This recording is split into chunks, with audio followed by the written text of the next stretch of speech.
آپ نے دیکھا ہوگا، آپ کے ساتھ بھی شاید یہ تجربہ ہوا ہو، نماز پڑھ رہے ہوتے ہیں، سلام پھیریں گے، فون آ گیا اور فون پر فلاں یہ فلاں وہ غیبتیں شروع. کیسی نماز تھی وہ، کیسی عبادت تھی وہ. ایک طرف آپ اللہ کے سامنے سجدہ کر رہے ہیں اور دوسری طرف آپ اللہ کی حرام کی ہوئی چیزوں کو حلال کیے ہوئے. غیبت کرنا حرام ہے نا، کبیرہ گناہ ہے نا، وعید ہے اس کے اوپر، غیبت کرنے کے اوپر مردہ بھائی کے گوشت کھانے کے برابر ہے. تو وہ کیسی نماز تھی، وہ کیسی عبادت تھی. یہاں اللہ تعالیٰ فرما رہے ہیں یا ایھا الناس اعبدوا ربکم الذی خلقکم والذین من قبلکم لعلکم، تاکہ تم تتقون، تم بچو.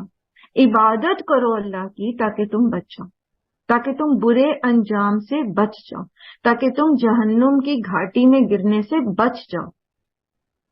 قرآن کریم میں آتا ہے نا ویل لکل ہمزۃ لمزہ، ہر تانا دینے والے عیب جو کے لیے ہلاکت ہے، ویل ہے.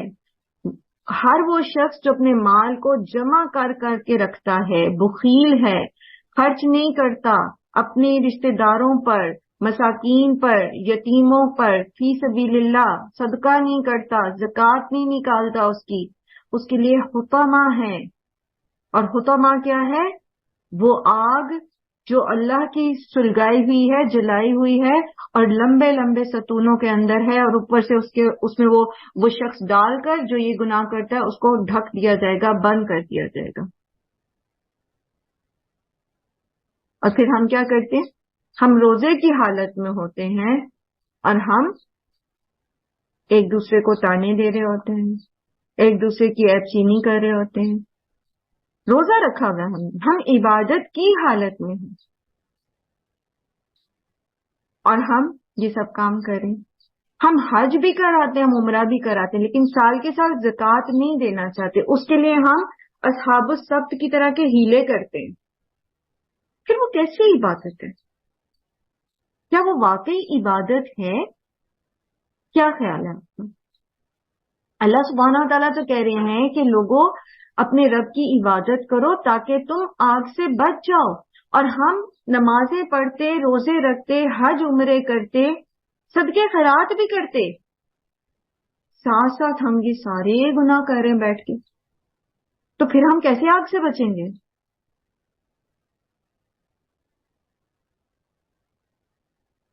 کیا خیال ہے؟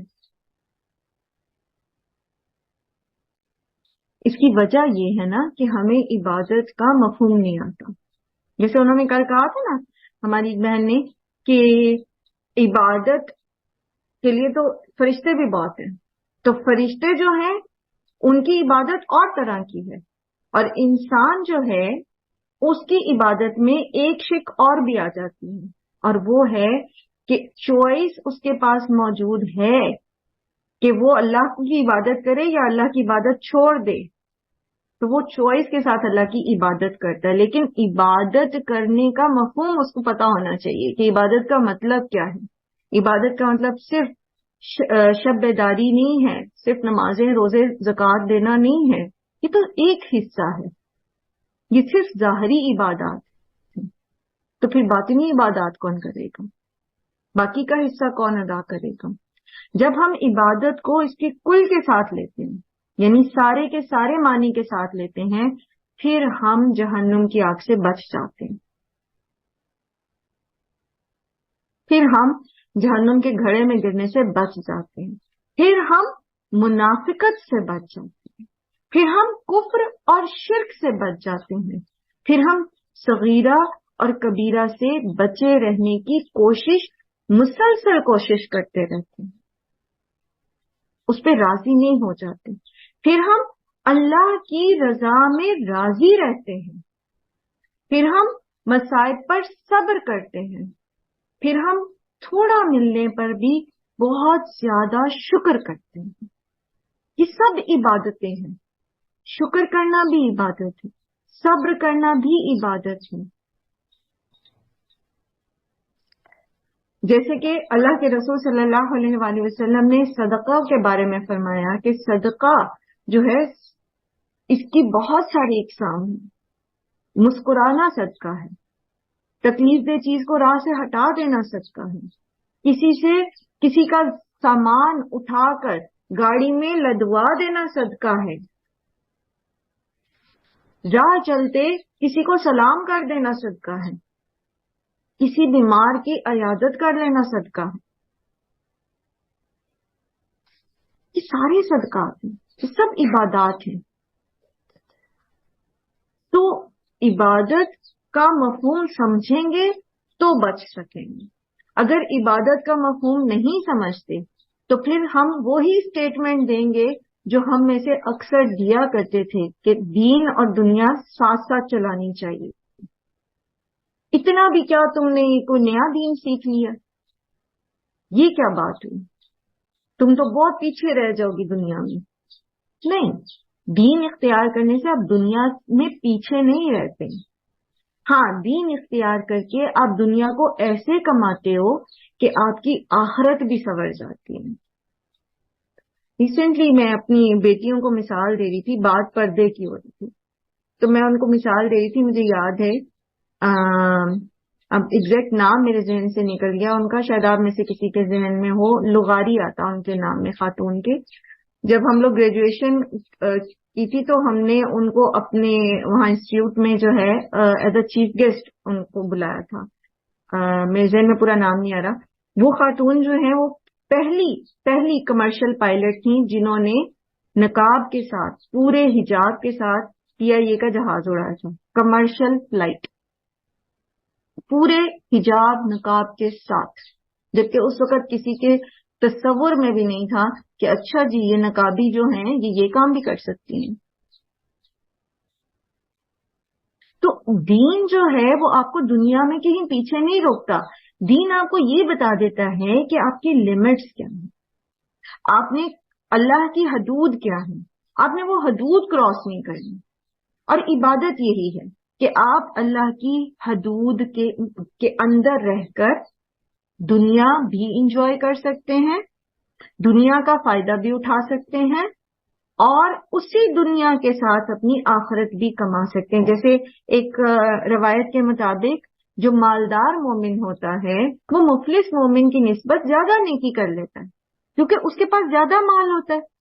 جب وہ زیادہ مال ہوتا ہے اس کے پاس تو وہ زیادہ صدقات کرتا ہے. یہ اور بات ہے کہ اللہ تعالیٰ اس مفلس کو اس کی نیت کا اجر دیں، اور اگر وہ نیت رکھتا ہے کہ اگر میرے پاس ایسا اور ایسا مال ہو تو میں ایسے اور ایسے اللہ کی راہ میں خرچ کروں، یہ اور بات ہے. اللہ تعالیٰ تو نیتیں جانتا ہے، لیکن بظاہر دنیا منع نہیں ہے، بظاہر دنیا سے فائدہ اٹھانا منع نہیں ہے. ہاں، اللہ کی عبادت کے ساتھ سارا کچھ ہونا چاہیے. یعنی آپ دنیا میں بھی جو کر رہے ہو وہ اللہ کی فرما برداری کے ساتھ ہونا چاہیے. یہاں تک بات کلیئر ہو گئی؟ مجھے ایک بات پوچھنی جی. دراصل میری یہ فرسٹ ہے نا لائف کلاس، تو مجھے اس طرح کے سوال فرسٹ ٹائم ہی موقع مل رہا ہے کسی سے بات کرنے کا. ہم نے اکثر یہ بات کی کہ آپ بات کر رہی ہیں نا کہ عبادت مطلب اس کو سمجھنا کتنا ضروری ہے، اس کے مفہوم سمجھ آئے گا، یعنی کہ غور و فکر کرنا، جاننا ہر چیز کو اچھے سے اور صحیح جاننا.